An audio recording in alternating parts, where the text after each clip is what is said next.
So the eyes I kind of like to focus on first when I'm doing a portrait and when I'm teaching a portrait, how to paint a portrait like this, because that way we get to put the most attention to detail in those eyes first. Because let's face it, the class is, at least this one, is 2 hours long. You're going to be a little bit tired by the end of class. Even if you stop and take a break here and there, you're going to be tired by the end, and you're not going to want to save the most detailed part for last, right? You're just not. So we're focusing on the eyes first and foremost. And within the eyes, we do focus like one thing at a time. We're not just filling in the whole eye at once, right? We're doing like the eyeball first, the iris second, which is like the colored part of the eye. Of course, it's not colored in this photo because it's in black and white, but that would be the colored part of the eye. And then the pupil. And then like if there's any like white reflections in the eye and stuff, we kind of do that last.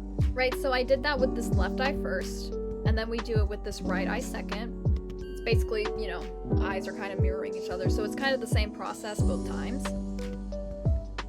And then after that, typically, it kind of depends on the photo you're working with, but for this class, I decided to teach everybody to do painting around the eye next after we did the eyes, because then that way we could add like these highlights and lowlights of the skin really nicely, so that then when we go to put, because of course we know Bae has got some eyelashes on, right?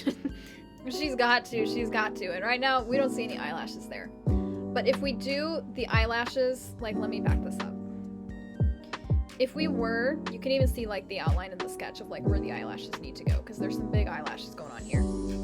If we were to put the eyelashes here first and then paint the skin, that would be like behind, you know, your eyelashes sit on top of your skin. They kind of sit like on top of your eyelid, like when you're looking at them, you know, because they're so thin, you're going to see your eyelid behind them. So it makes more sense to paint the eyelashes after you've already painted the eyelid. Because if you paint the eyelashes first, then you go back to do the eyelid, you're kind of gonna cover up those eyelashes, right? So that's what I teach in this class, is that we should do, you know, the skin of the eyelid, and then while we're there, we'll just do it like under the eye too. There's like some highlights here up next to the eyebrow. We just kind of do this whole general area. And then of course we did like some highlights for the eyelid and stuff. I know it looks weird because we haven't added the eyelashes yet, right?